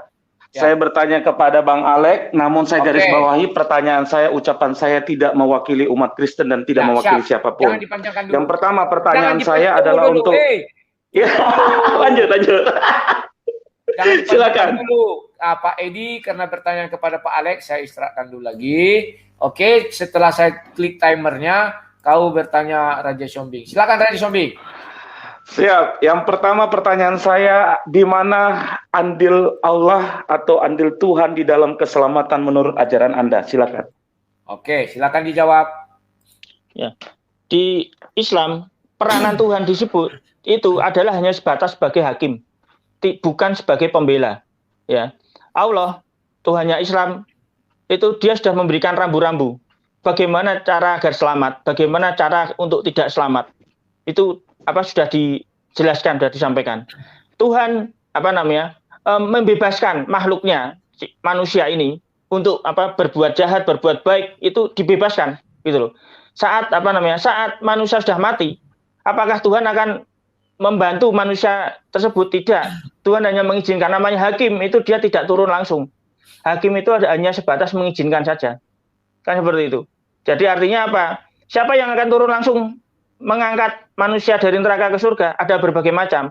Ada Nabi Muhammad, ada juga sahabat-sahabat kita yang masih hidup dulu, dia di surga, dia bisa membantu kita masuk ke neraka. Ada juga berbagai macam. Intinya yang masuk ke mengangkat itu manusia, dan Tuhan hanya sebatas untuk mengizinkan. Diizinkan apa tidak? Karena tidak semua orang itu diizinkan untuk mendapatkan syafaat itu. Gitu. Terima kasih. Oke, pernahnya langsung tanya lagi. Waktumu 2 menit 51. Pertanyaan kedua, apakah di dalam konsep keselamatan atau tidak selamatnya seseorang ada penetapan Tuhan di dalam agama Muslim? Arti katanya begini, simpelnya. Apakah ada di dalam ajaran Muslim Allah menentukan segala sesuatu? Silakan. Yuk, silakan. Ya, benar. Allah itu sudah menetapkan seseorang Tuan A, Tuan B, ya kan? Baik dia beragama Islam ataupun tidak beragama Islam, ya kan? Seseorang dia sudah menetapkan seseorang itu di akhir hidupnya nanti dia akan masuk surga atau neraka, itu sudah ditentukan oleh Tuhan, benar, ya kan? Tapi orang tersebut dia tidak tahu rahasia yang disimpan oleh Tuhan tersebut, orang tersebut tidak tahu. Katakan saya lah, ya kan? Katakan saya atau Tuan A lah, Tuan A, ya. Walaupun dia mungkin sekarang ini berbuat dia Islam baik dan sebagainya lah. Tapi karena sudah ditetapkan oleh Tuhan, nanti dia itu tetap masuk neraka. Sampai kapanpun, sampai dia matinya, nanti dia pasti akan entah dosanya lebih banyak, ya kan? Karena kan di Islam kan masuk neraka bisa dengan 2. Satu dosanya lebih banyak atau satunya lagi tidak mengakui Allah sebagai Tuhan dan juru selamat. Allah juru selamat. Allah Tuhan dan Nabi Muhammad sebagai rasulnya. Dan seperti itu. Banyak kan seperti itu. Contohnya misalkan siapa? Ada misalkan Pak Saifuddin Ibrahim, dulunya Muslim, kan seperti itu. Nah, tapi kan dia di akhir hidupnya, misalkan dia tetap non Muslim, tentu dia tetap masuk neraka. Saat dia Muslim dulu, dia nggak tahu, ya kan? Apakah saya nanti akan masuk neraka ya? Dia nggak tahu. Apakah nanti saya akan masuk surga? Nggak tahu. Itu rahasia Tuhan. Kan seperti itu. Makanya nggak ada yang tahu rahasia Tuhan bahwa seseorang itu dia akhirnya nanti masuk surga atau masuk neraka, walaupun sudah ditakdirkan. Itu adalah rahasia Tuhan. Tugas manusia hidup di dunia ini adalah menggunakan nalar otak sehatnya untuk mencari Tuhan yang benar. Karena jelas salah satu dari kita pasti adalah di kubu lawan, artinya di kubu neraka. Kan seperti itu. Makanya gunakan otak sehat kita sebelum itu menjadi aus, menjadi pikun. Kan itu. Jangan terbodohi dengan bahasa pasti selamat seperti seperti air fata morgana itu. Seolah dari jauh benar ada air padahal nggak tahu ilmunya, setelah didatangin hilang. Saat sudah mati hilang. Jangan sampai terlambat seperti itu. Cara saya seperti itu, silakan. Oke, sekarang penanya lanjut. Berarti apakah dengan kata lain menurut Anda penetapan dari ajaran Anda bisa berubah? Penetapan Tuhan Anda bisa berubah-berubah? Silakan. Yuk, Tidak ada bahasa saya seperti itu. Tadi saya rasa saya sudah menjelaskan dengan cukup jelas. Kalau Anda tidak bisa mengerti bahasa saya yang saya sampaikan tadi, saya nggak ngerti harus bicara seperti apa lagi. Silakan. Oke, jadi maksud saya begini, kalau Allah sudah tentukan orang dari semula dia akan binasa, maka dia binasa. Berarti andai kata pun Anda berbuat baik, tidak ada gunanya Anda berbuat baik, walaupun memang Anda tidak tahu. Karena apapun ceritanya, kalau ada penetapan Tuhan ciptakan Anda dari sejak semula, sampai kiamat, Anda akan masuk neraka. Berarti Tuhan Anda pun akan menetapkan, kalau Anda ditetapkan akan berdosa 1 jam ke depan, berarti dosa Anda pun di bawah penetapan Tuhan Anda. Apakah demikian? Silakan. Saya nggak paham maksud poin pertanyaan Anda apa itu, saya tidak paham. Yang sepaham saya yang tadi, ya kan? Kalau Anda menanyakan tentang takdir seseorang, bahwa benar seseorang itu sudah ditakdirkan, dia itu nanti akhirnya masuk neraka atau surga itu sudah ditakdirkan oleh Tuhan. Tapi orang tersebut tidak tahu akan takdir yang sudah diberikan Tuhan itu tadi, orang itu tidak tahu gitu loh. Selama hidup di dunia ini, tugas manusia itu mencari seperti itu. Sampai dengan usianya berakhir, sampai dengan mati. Terima kasih. Oke, lanjut. Oke, saya kasih ilustrasi supaya gampang. Saya tetapkan, anggaplah saya Tuhan, saya tetapkan Bang Rudi ini orang ganteng. Apapun ceritanya, walau kata orang jelek, dia tetap ganteng. Karena aku adalah Tuhan yang mengatakan demikian. Apakah ketika muncul tai lalat di pipi dia menjadi jelek? Tidak. Begitu juga kalau manusia Tuhan tetapkan dia selamat dari A sampai dengan ending, apakah ketetapan Tuhan itu berubah? Bisa berubah menurut ajaran Anda? Anda bilang tadi tidak berubah. Kemudian Anda bilang tadi bahwa manusia memang tidak tahu. Saya tidak bahas tentang manusia tahu atau tidak, tapi kepenetapan Allah. Anda katakan tadi, ajaran Anda percaya ada penetapan Tuhan sudah tentukan dari semula. Nah, yang saya mau tanyakan, bagaimana mungkin ketetapan yang dari semula bisa berubah hanya karena perbuatan baik seseorang? Saya rasa Anda tidak memahami ya. Saya tadi sampaikan, ketetapan Tuhan tidak bisa berubah. Cuman orang tersebut yang sudah ditetapkan, itu tidak tahu. Dia itu sudah ditetapkan Tuhan masuk neraka atau surga. Orang tersebut tidak tahu. Saya rasa bahasa saya sudah sangat sederhana sekali ini. Iya, jadi kan artinya itu. gini, Sebentar Bang. dulu dong, Artinya saya gini. belum selesai. Iya, silakan. Halo. Silakan. Pahami konsep berdiskusi siapa namanya ini, Hombing. Jangan emosimu kau ajukan, malu kita. Slow, tunggu dia bilang silakan, baru kau menyerocos. Slow, tahan emosi. Silakan. Suaranya, jadi kukira udah selesai. Udah, biar dia bicara. Kan masih ada waktu. Saya lanjutkan ya. Layar. Silakan Alex. Ya. Lanjut. Jadi prinsipnya seseorang itu Tuan A, dia tidak tahu rahasia diri dia itu nanti saat dia di akhir hidupnya bagaimana itu dia tidak tahu. Itu loh. Itu di akhir hidupnya itu sudah diketahui oleh Tuhan. Walaupun dia sekarang masih hidup. Misalkan, ini sekarang tahun 2021. Misalkan dia nanti meninggal di tahun 2030. Tuhan itu sudah tahu di akhir 2030 nanti, dia itu pasti akan mensekutukan Tuhan, pasti akan masuk neraka. Takdir dia sudah seperti itu, Tuhan sudah tahu. Tapi orangnya itu loh nggak tahu gitu loh. Bahwa nanti itu dia tuh akan mensekutukan Tuhan, dia nggak tahu. Itu.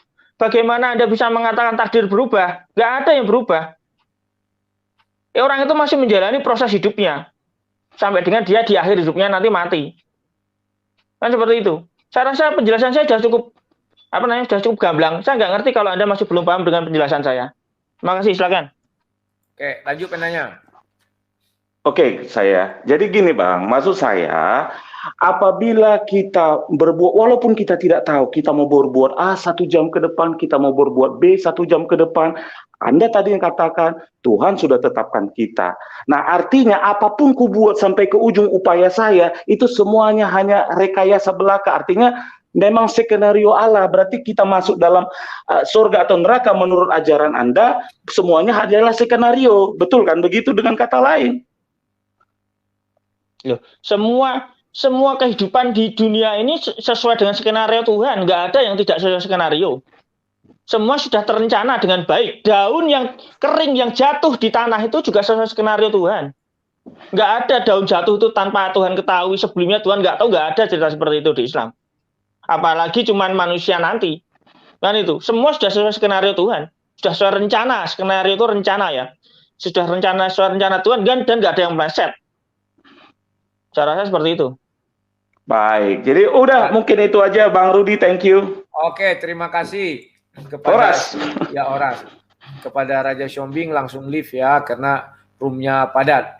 Kawan-kawan, kalian sudah lihat 2 sesi ya. Saya harap kalian mengerti cara kita berdiskusi ini. Sebelum dikatakan silakan, jangan nyerocos-nyerocos, malu kawan. Punyalah sifat malu, jangan seperti di room-room sebelah, nyerocos sana nyerocos sini ya. Nah, saya mau tanya, kalau ada kawan yang muslim silakan kirim pesan di private chat. Saya muslim biar bisa bertanya ya. Tetapi Kristen pun bisa bertanya kepada Edi Badai ya. Oke, ini sesuai urutan saya naikkan lagi namanya Mandru. Bang, link. Halo Bang Rudi, sorry. Ya, linknya dikasih lagi dong Bang. Atau di itu ya, karena itu di layar kan ada. Di mana nih? Sebentar.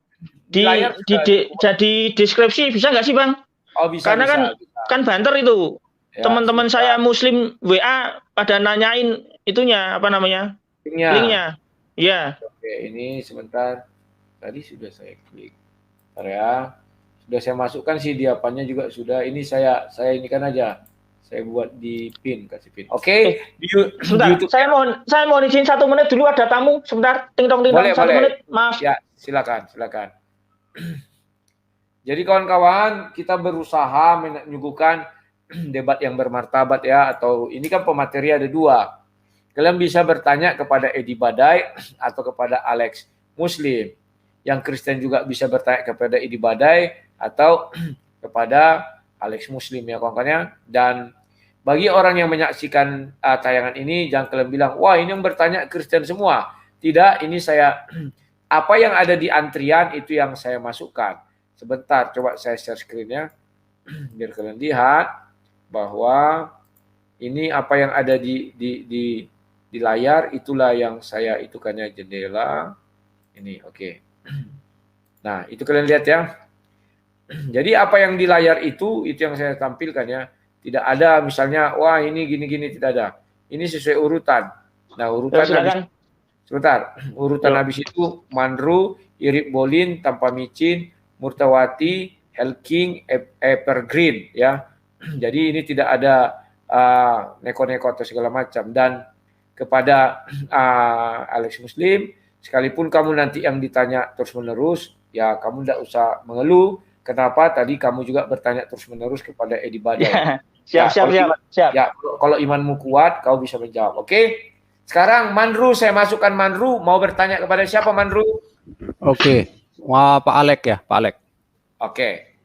Sebentar ya Pak Edi Badai, maaf ya Pak, tidak apa-apa. Apa boleh buat Pak Edi, lagi laris Pak Alex ini.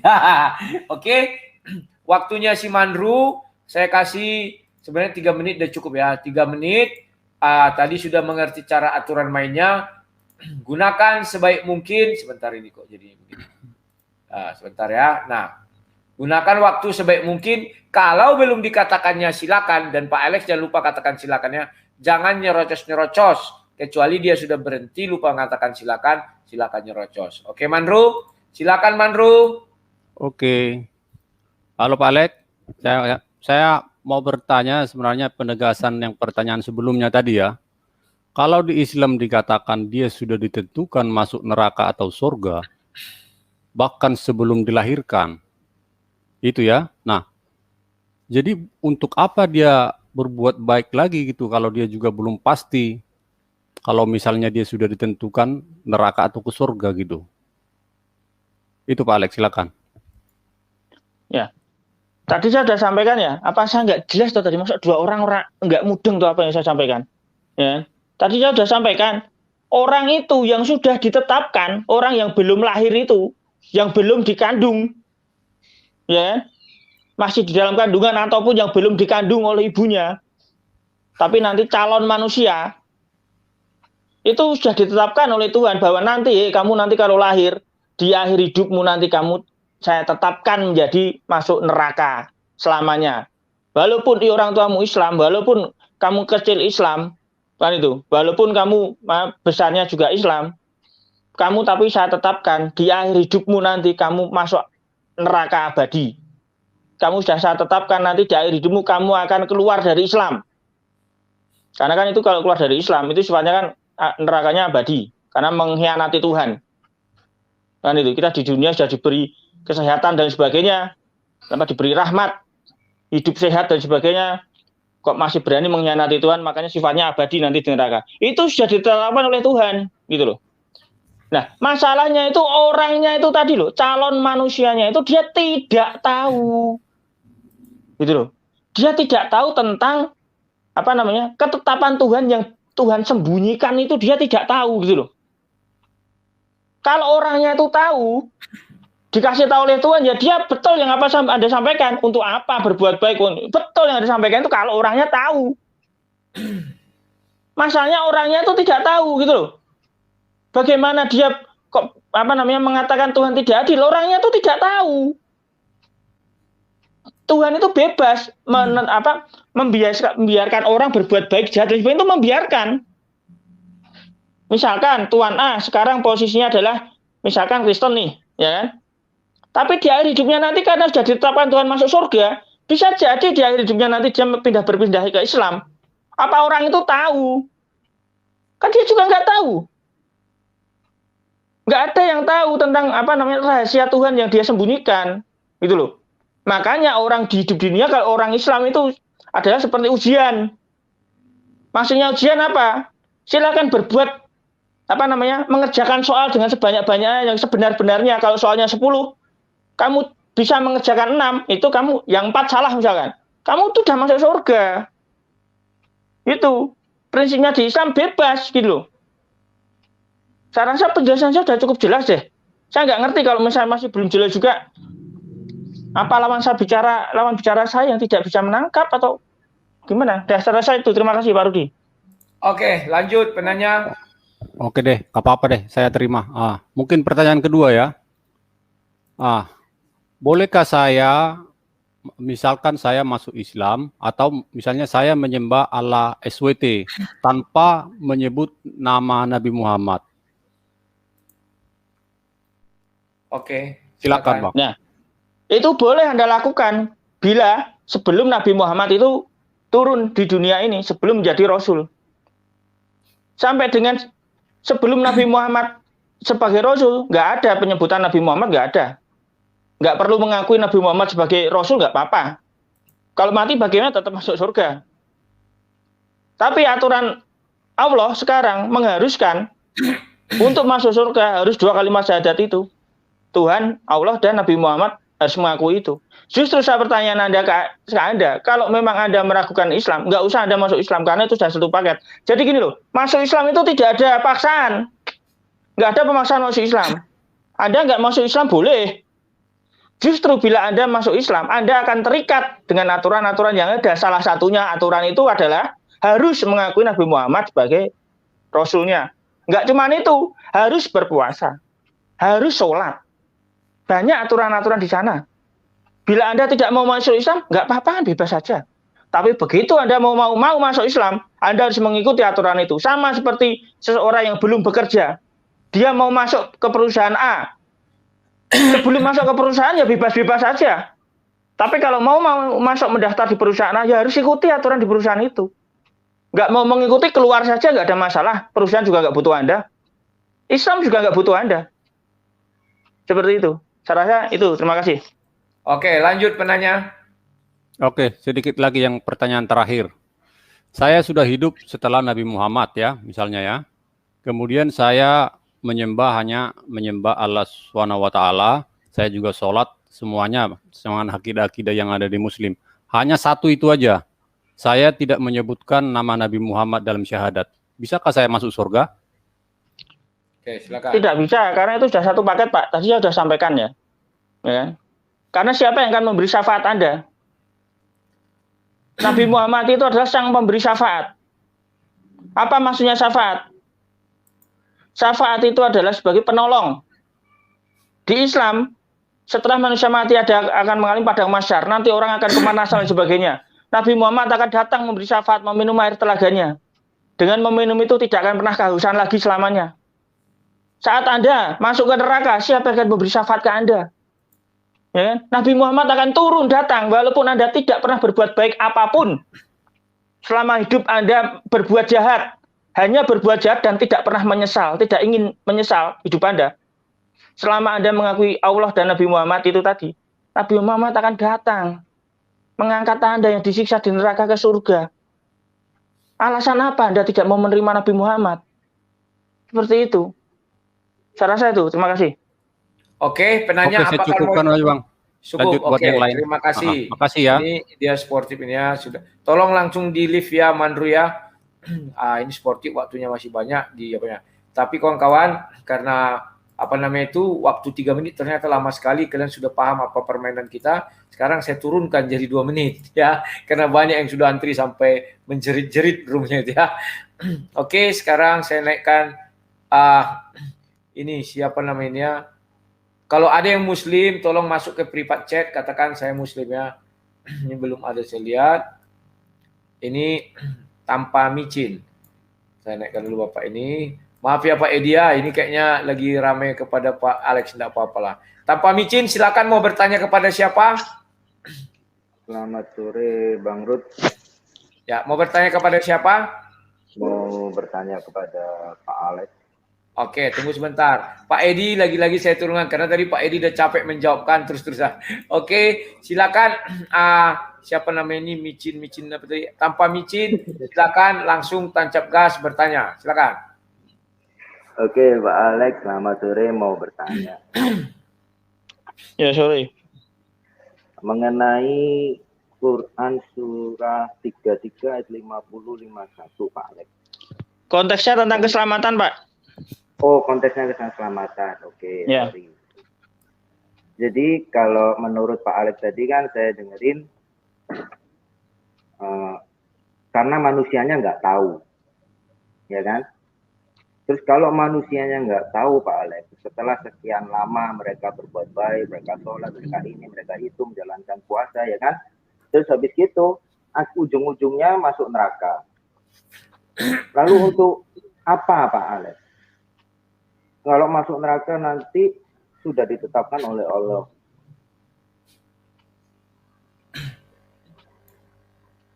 Silakan. Sudah belum? Udah, oke, silakan. Dari bilang silakan. Bagaimana Anda bisa mengatakan ujung-ujungnya masuk neraka?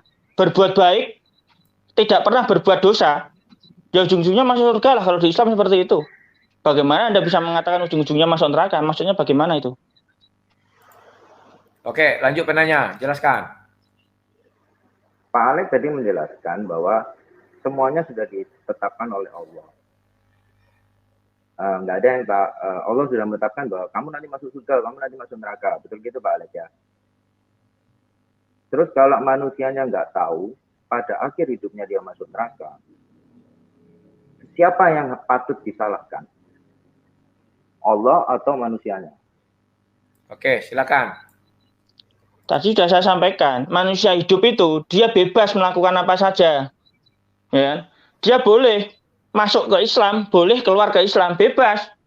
Boleh berbuat baik, boleh berbuat jahat. Nggak ada yang melarang itu. Itulah maha kasihnya Tuhan Islam, ar-Rahmannya Tuhan Islam. Bebas selama di dunia ini yang diberi nggak cuma orang Islam yang diberikan kebebasan untuk memilih jalan hidupnya. Orang tersebut sendiri, dia mau memilih ke Islam atau memilih di luar Islam, itu haknya dia sendiri, gitu loh. Misalkan ini, tadi saya sudah sampaikan, ini seperti Pak Saifuddin Ibrahim yang sebelumnya diketahui jelas beliau orang Muslim, tapi sekarang beliau kan non Muslim ya, Kristen ya. Bila nanti sampai dengan akhir, dulu saat dia Muslim tuh dia nggak tahu, kan dia kan dulu katanya dididik secara Islam keras saat kecil kan itu kan, sampai dengan pendidikannya dan sebagainya. Dia dulu nggak pernah berpikir bahwa dia tuh ingin masuk ke Kristen, nggak pernah, kan itu. Dia tentu berpikir nanti ya tetap Islam mati Islam masuk surga. Pikiran dia dulu seperti itu. Dia nggak pernah berpikir masuk Kristen, terus nanti akhirnya dia mati masuk neraka. Ini kan ngomongnya tentang persepsi Islam, ya kan? Dia nggak pernah berpikir tentang itu, nggak tahu, makanya orang dibebaskan. Sama juga banyak mu'alaf itu yang dari sebelumnya non Islam, ya, terus akhirnya dia menjadi Islam. Kalaupun nanti dia kembali lagi kepada non Islam lagi, itu haknya dia.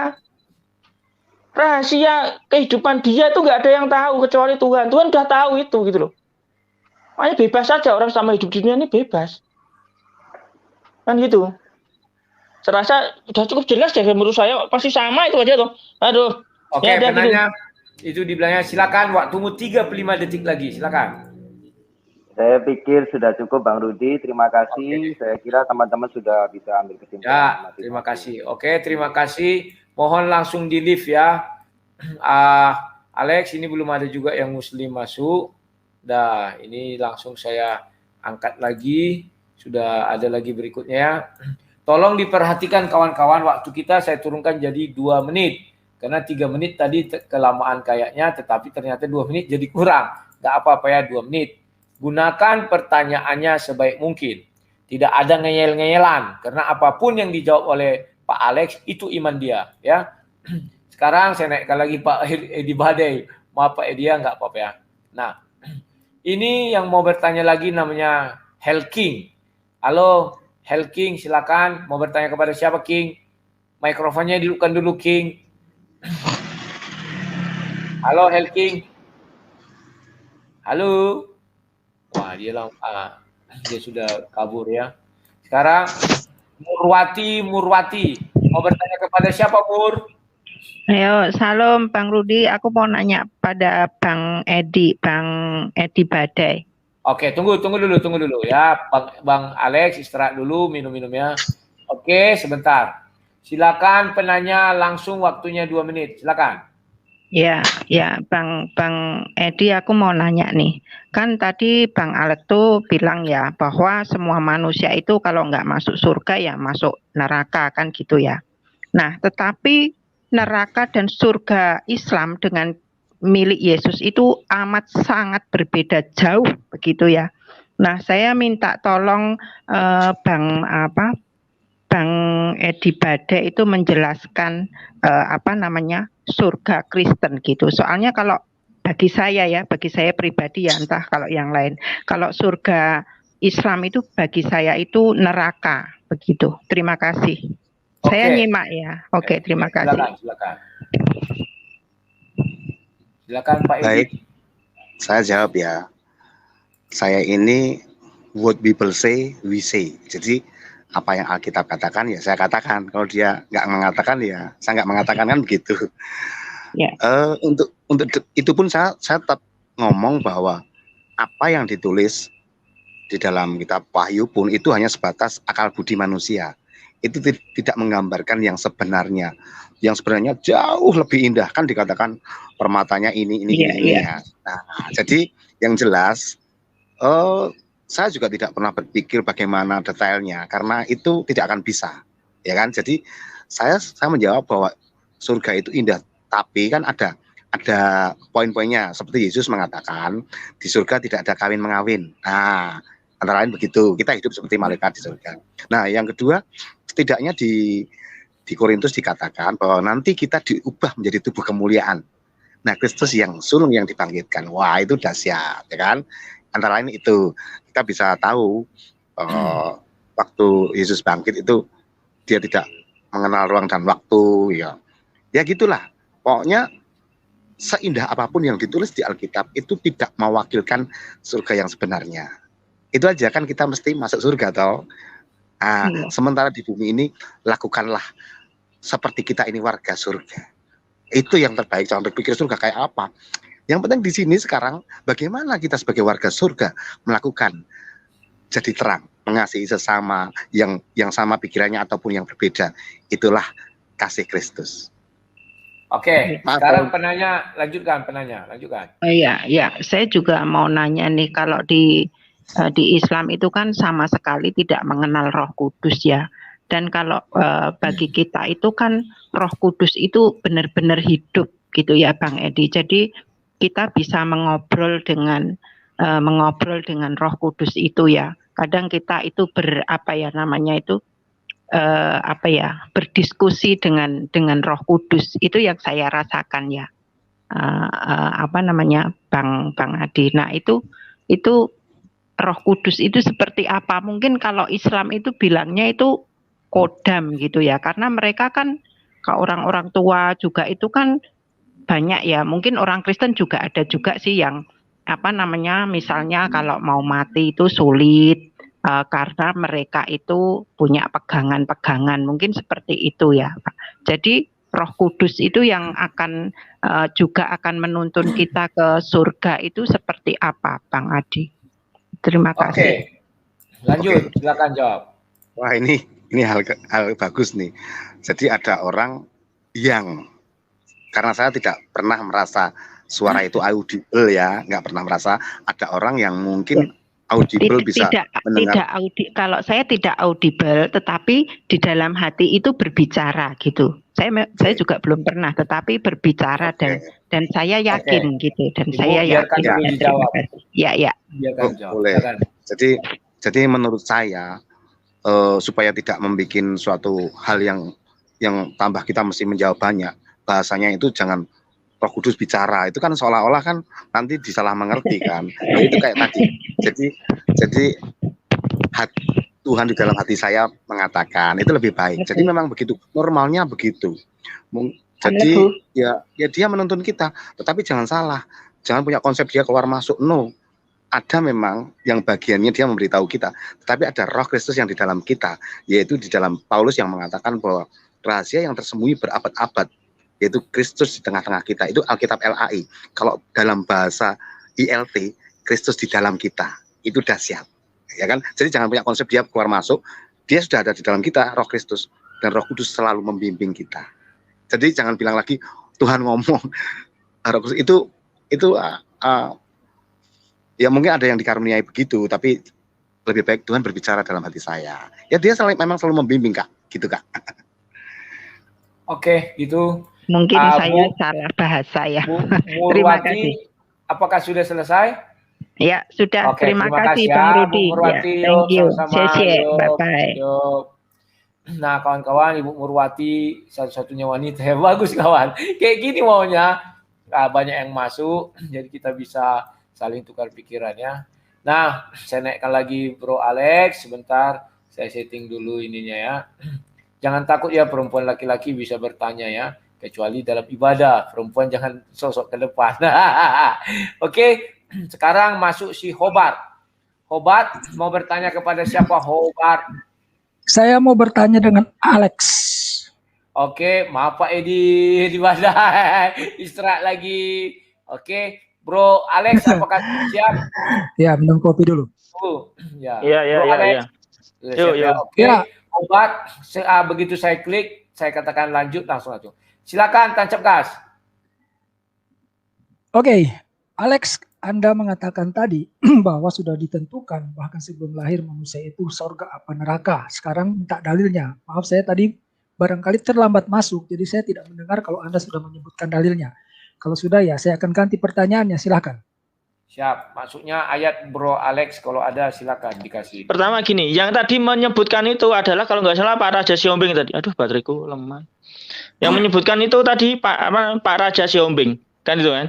Saya juga pernah membaca itu, mengetahui tentang bahwa seseorang itu sudah ditetapkan surga dan neraka oleh Tuhan, itu saya pernah membaca itu. Yang membawa permasalahan itu di room ini adalah bukan saya, adalah Pak Raja Siombing kalau nggak salah tadi ya. Saya lupa tepatnya. Tadi kalau nggak salah Pak Raja Siombing. Anda nanya aja ke Pak Raja Siombing karena dia membawakan itu, dan saya tadi juga tidak nanya. Ke Anda dalilnya mana, saya tidak nanya karena saya sudah pernah membaca itu, saya sudah mengerti tentang itu. Itu, makasih. Oke, silakan penanya lanjut. Oke, saya setuju bahwa Allah berkuasa untuk melakukan apa saja, tetapi saya juga tahu bahwa Allah itu adil sehingga dia tidak bisa sesuka-sukanya berbuat sesuatu. Kalau misalkan dia sudah menetapkan seseorang itu masuk neraka, ya, atau masuk surga. Nah, sekarang saya asumsikan, saya mungkin sudah ditetapkan masuk neraka oleh Islam. Nah, di dalam kekristenan itu juga ada surganya. Barangkali saya berpikir, sekarang saya mau ikut Yesus dulu. Barangkali kalau Islam menolak saya untuk masuk neraka, barangkali saya bisa selamat lewat Yesus. Gimana itu menurut Anda? Silakan. Oke, silakan. Ya kalau Anda masih menganggap bahwa Anda selamat lewat Yesus, ya nggak apa-apa. Karena kan Anda juga menganggap Yesus adalah Tuhan dan Juru Selamat. Makanya kita itu jangan sampai percaya Tuhan itu bodoh gitu loh maksud saya. Ya, karena kita tuh sama-sama mencari keselamatan ini gitu loh. Makanya saya tuh diskusi dengan Pak Edi Bade di sini.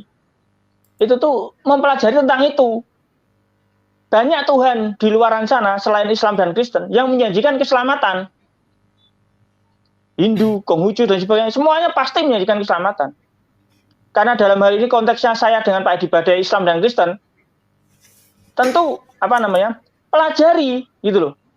Bagaimana sih konsep keselamatan di Kristen? Makanya tadi saya ajukan pertanyaan-pertanyaan kritis ke Pak Edi Bade, di mana jawaban dari Pak Edi Bade kalau Anda mengikuti dari awal, berbuat dosa sudah membunuh ibu kandung, tidak pernah ada rasa ingin menyesal, tidak ingin meminta ampun. Kalau dia mati, menurut Pak Edi Bade, itu tetap dijanjikan masuk surga. Kalau seperti itu, apa bedanya dengan ajaran setan? Jelas kalau di Kristen tidak ada ajaran mengajarkan berbuat dosa, tidak ada. Tapi setan mengajarkan untuk berbuat dosa. Kan? Yesus mengajarkan berbuat baik. Setan nggak pernah mengajarkan berbuat baik. Tetapi di sana, menurut Pak Edi Bade, walaupun tidak ada ajaran Yesus mengajak berbuat jahat, itu tidak ada. Tapi bila dia melakukan perbuatan jahat membunuh ibu kandung pun, sama Yesus menurut Pak Edi Bade itu tetap dijanjikan surga. Sementara kalau setan itu dijanjikan neraka. Nah, tugas manusia masih hidup itu memikirkan tentang itu, apakah itu benar janji Tuhan. Sisi lain saya sama Pak Edi Bade itu sudah sepakat bahwa perbuatan membunuh ibu kandung dan perbuatan sesuai Yakobus 4:17, mau membantu tapi tidak mau membantu, ataupun menginginkan wanita lain sesuai Matius 5:28. Ya, itu sama-sama perbuatan dosa. Di mata Yesus kadarnya itu sama. Itu loh. Kadar dosanya sama, membunuh ibu kandung itu tadi dengan Matius 5:28 itu sama kadarnya walaupun jenis perbuatannya berbeda. Itu semuanya sama-sama dikuduskan Yesus. Masuk surga automatically karena kasih karunia Yesus. Nah, tugas manusia itu memikirkan apa benar itu ajaran dari Tuhan, apa bedanya dengan dari setan, karena setan mengajarkan untuk melakukan perbuatan dosa. Yesus tidak pernah mengajarkan perbuatan dosa. Kan itu. Tapi kalau menurut Pak Edi Bade, walaupun Kristen yang melakukan perbuatan dosa tetap masuk surga. Itu gitu loh. Kita manusia cerdas, itu diberi otak itu untuk mencari. Itu gitu loh. Kalau kita hanya percaya saja, oh ya kita, makanya saya tadi menanyakan ke Pak Edi Bade. Coba terhadap proses pertobatannya itu ada nggak sih Yesus melihat proses pertobatannya itu tadi? Karena kan orang di akhir hidupnya nggak bisa suci. Sesuai Yakobus 4:17 itu kan artinya dia tetap tidak suci toh. Nah, bila dia tetap berdosa, berarti prosesnya itu tadi dari membunuh sampai dengan akhirnya itu sesuai Yakobus 4:17. Kan melalui proses itu. Nah, apakah proses itu tuh dilihat oleh Yesus gitu loh? Karena perbuatan baikmu itu tidak membawakan surga. Kan itu buah roh dinikmati oleh lingkungan sekitar manusia itu tidak dilihat oleh Yesus untuk membawa keselamatan, tidak. Itu loh. Oke. Buah-buah roh itu dirasakan oleh manusia. Saya rasa gitu ya. Oke, makasih. Oke. Sekarang saya masukkan Pak Edi Badai. Pak Edi Badai, tadi Pak Alex bilang mengatakan bahwa Bapak ada mengatakan bahwa orang membunuh ibu kandungnya kalau sudah menjadi Kristen tetap masuk surga katanya. Tolong diklarifikasi bagaimana. Silakan. Karena itu pertanyaan dari Ya,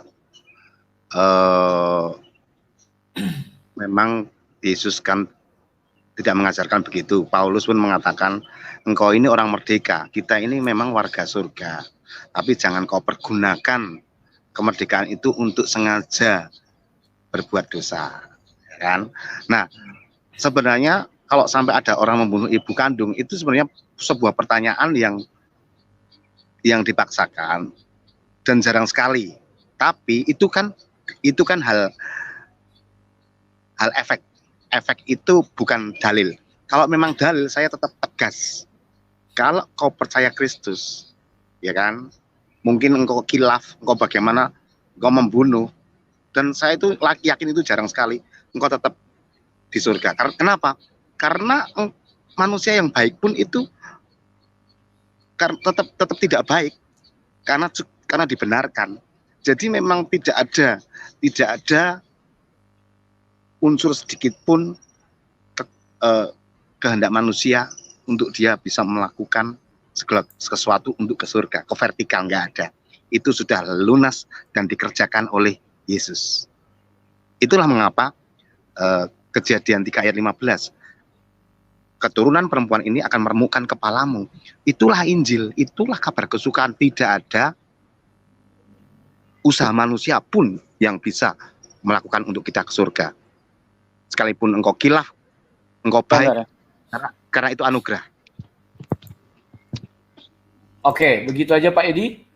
Ya, gitu aja. Oke, terima kasih. Serat lagi Pak. Jadi kawan-kawan, saya tidak boleh menyimpulkan apa yang kata Pak Edi. Kalian sudah cerdas-cerdas semua. Apapun yang dibilang Pak Edi, kalian sudah paham semua ya. Sekarang Hobart, tolong hidupkan mic-nya Hobart. Ya. Oke, sekarang ya sudah kumasuk. Oke, ya. Sekarang lanjut bertanya. Silakan. Oke, di dalam kekristenan Yesus itu mati justru karena untuk menebus dosa manusia. Artinya setiap orang yang berbuat dosa dan menyadari dosanya kemudian meminta pengampunan itu diampuni. Artinya tidak ada dosa yang ditolerir oleh Yesus. Kematiannya itu untuk pengampunan dosa atas orang yang menyesali dosa dan tidak ingin berbuat dosa lagi. Itu pasti seperti itu. Jadi tidak ada seorang pun yang berdosa akan masuk ke dalam kerajaan surga hanya oleh karena kematian Yesus di kayu salib, seperti itu. Jadi itu yang bisa saya sampaikan untuk melengkapi apa yang disampaikan oleh Mr. Edi Badai tadi. Ya, jadi di dalam kekristenan itu kematian Yesus adalah untuk menebus dosa bagi setiap orang yang mengakui dosanya dan menyesali dan berusaha untuk tidak melakukan dosa lagi. Ya, saya kira itu dulu ya. Terima kasih waktunya. Oke, ya. Siap. Terima kasih. Itu sudah berakhir pertanyaan dari si Hobart. Hobart langsung leave studio karena sudah menjerit-jerit ini karena penuh. Oke, sekarang saya naikkan lagi Pak Edi dan sini sudah ada penanya dari Muslim, namanya Semut Ibrahim. Kawan-kawan yang Muslim ya, kalau kalian Muslim masukkan ke private chat bilang saya Muslim. Jadi bisa itu. Evergreen, kamu tadi harusnya naik, tetapi suaramu itu belum dibuka ya, masih audio not connected itu. Oke, sebentar saya setting dulu waktunya ya. Nah, silakan si apa namanya ini Semut Ibrahim mau bertanya kepada siapa? Terima kasih Pak Rudi. Suaranya belum jernih, Maaf, suaranya masih trouble-nya kuat sekali. Belum bagus. Coba copot dulu mic-nya itu, langsung colokkan lagi. Cabut aja, nggak usah pakai mic, orang wajah nggak nampak kan.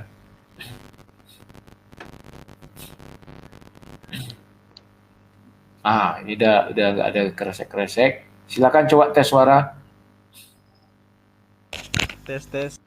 Nah, ini baru bagus. Pak Semut mau bertanya kepada siapa?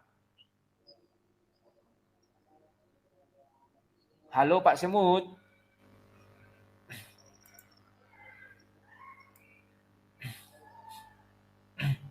Semut Ibrahim mau bertanya kepada siapa?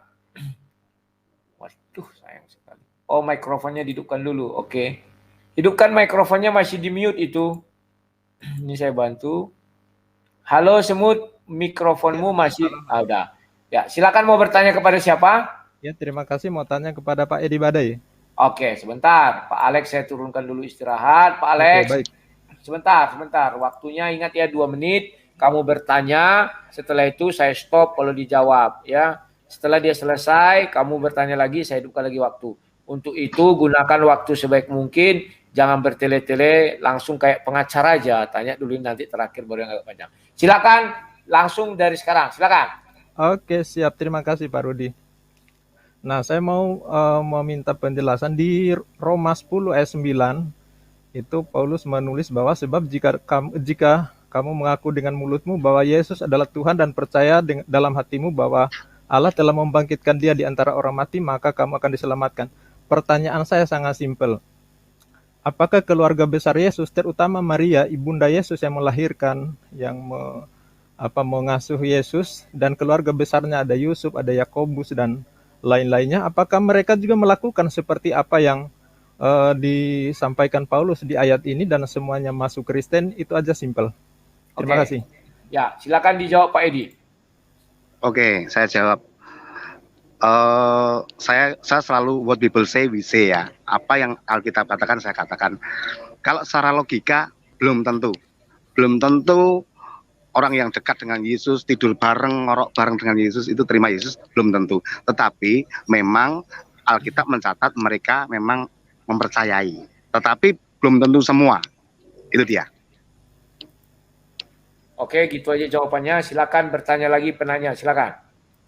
Ya, saya kira terima kasih, itu sudah cukup mempresentasikan apa yang disampaikan, karena kalau saya nggak berani juga menyampaikan penilaian, saya lebih menghargai apa yang disampaikan oleh pemateri. Terima kasih Pak Rudi.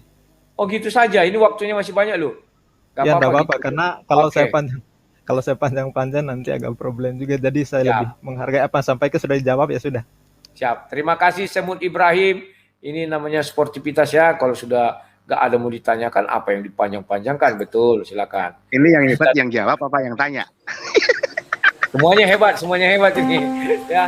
Dan kalau bisa nanti kawan-kawan kalian siapkan juga pertanyaan-pertanyaan kalian. Jadi 2 menit itu bisa banyak pertanyaan. Oke, saya naikkan dulu.